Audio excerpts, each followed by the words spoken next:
Friends, আশা করি সবাই ভালো আছো, আমিও ভালো আছি। আর শনিবারের ভিডিও আজকে তোমাদের সাথে শেয়ার করছি। সত্যি কথা বলতে কি, এতটাই কাজ কর্ম স্কুলের কাজ নিয়ে ব্যস্ত থাকি যে অনেক সময় যেদিন ভিডিওটা করি সেদিন হয়তো তোমাদের সঙ্গে শেয়ার করতে পারি না। বেশিরভাগ চেষ্টা করি সেদিনই শেয়ার করার, কিন্তু যখন এই লং ভিডিওগুলো করি তখন আর সেই দিন এডিট করে উঠতে পারি না। তো যাই হোক, শনিবারের ভিডিও আজকে শেয়ার করছি। শনিবার হঠাৎ করে প্ল্যান করলাম যে যেহেতু শীত প্রায় চলে যাওয়ার পথে, তো এতদিনে একবারও বাড়িতে কড়াইশুঁটির কচুরি হয়নি, কিন্তু অন্যান্য বছর প্রায় 2-3 বার হয়ে যায়। তো মেয়েকে বললাম, মেয়ে বলছে হ্যাঁ মা, কড়াইশুঁটির কচুরি আর করো আলুর দম। তো মেয়ে খুব ভালো আলুর দম বানায়, আর ও নিজেই সব কিছু রেডি করে নিয়েছে। আমি স্কুলে চলে গেছিলাম, তো এসে দেখছি ও আলু কেটে মশলা টশলা বেটে রেডি করে নিয়েছে। ও বলছে মা, সন্ধেবেলায় একসঙ্গে আলুর দম কচুরি করতে বিরক্ত লাগবে, দুপুরে রান্নার পর বরং করে নেব, সব কিছু রেডি করে নিয়েছে। আমি বললাম খুবই ভালো কথা, ওর মাসি আসবে, গুড্ডু আসবে, গৌতম আসবে, ওরাও আসবে, তারপর মিষ্টি তো পাশেই রয়েছে। তো মেয়ে এই আলুর দমে যা যা দেয় আমি একটু বলে দিই। কাজু, কিশমিশ আর পোস্ত বাটা দেয়, আর গুঁড়ো দুধও দেয়, লিকুইড দুধও দেয়।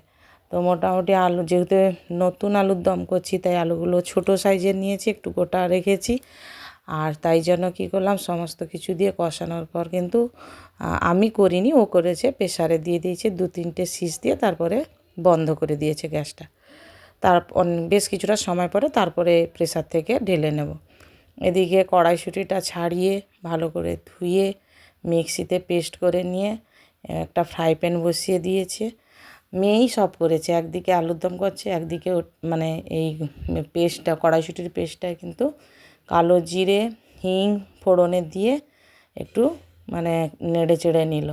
তো ও বলছে এই কারণে যে না, আমি একা হাতে করবো, ওই রকমই যদি মনে করছে যে আমি আজকে একাই সব কিছু করবো, কিন্তু আমাদেরকে ঢুকতেও দেবে না রান্নাঘরে, বিরক্ত হয়ে যায়, তোমরা বেরিয়ে যাও, আমি আমার একার মতো করে, টাইম লাগুক আমি করব। তো এদিকে খাওয়া দাওয়ারও পালা, বেলা হয়ে গেছে। আর আমি তো বলেছি যে ভাতটা রান্না করে করে নিয়েছি আগে থেকে। এদিকে ভাইয়ের বউ তরকারি পাঠিয়েছে, পুঁই মেটুলির তরকারি, ওলকপি আর চুনো মাছের টক। আর আমাদের এখানে বাড়িতে ছিল কালকের গতকালের একটু ছোটো মাছের চচ্চড়ি ছিল, আর ডাল ছিল, আমি ওটা গরম করে নিয়েছি, দিয়ে আমি আমার বরকে খেতে দিয়ে দিলাম। খাওয়া দাওয়ার পালা শেষ, সব কিছু কাজকর্ম হয়ে গেছে, একটু রেস্ট নিলাম বিকেলে। তারপরে সন্ধ্যের মুখটাতে উঠে ওর বাবা মেয়ে দুজনে পুর ভরে বেলে দিচ্ছে, আর আমি এদিকে ভেজে নিলাম। সবাই মিলে করলে এটাই সুবিধে হয়, একার ওপর ভার পড়ে না, কষ্টও হয় না, আনন্দও হয় সবাই মিলে করে নিলে। তো মেয়ে যখনই এরকম খাওয়ার দাওয়ার হবে, ও নিজের থেকেই কিন্তু সব কিছু করে নেয়। আর তরকারি টরকারি হয়তো এমনি ঘরোয়া যে তরকারিগুলো সেভাবে হয়তো করতে পারে না, শাক হোক কি মাছ হোক, কিন্তু এই লুচি তরকারি কিংবা ফ্রায়েড রাইস, চিকেন, যা কিছু মোটামুটি ওই করে, বেশিরভাগটা ওই করে। তাতে আমারও একটু নিস্তার হয়, আমি পেরে উঠি না। আমার স্কুল থেকে বাড়ি আসতে আসতে পুরো 11টা বেজে যায়। তারপরে এসে যখন সব কিছু করি, রান্না বান্না, আমার বড়ও আমাকে হেল্প করে, আমি পুরো ক্লান্ত হয়ে যাই, প্রায় 3টে বেজে যায় আমার স্নান করে বেরিয়ে আসতে। এরকমই একটা পরিস্থিতি। যাই হোক, সব কিছুটাই তোমাদের সাথে শেয়ার করলাম, যেহেতু প্রতিদিন তোমাদের সঙ্গে ভিডিও শেয়ার করি, তোমরা আমার একটা ফ্যামিলি।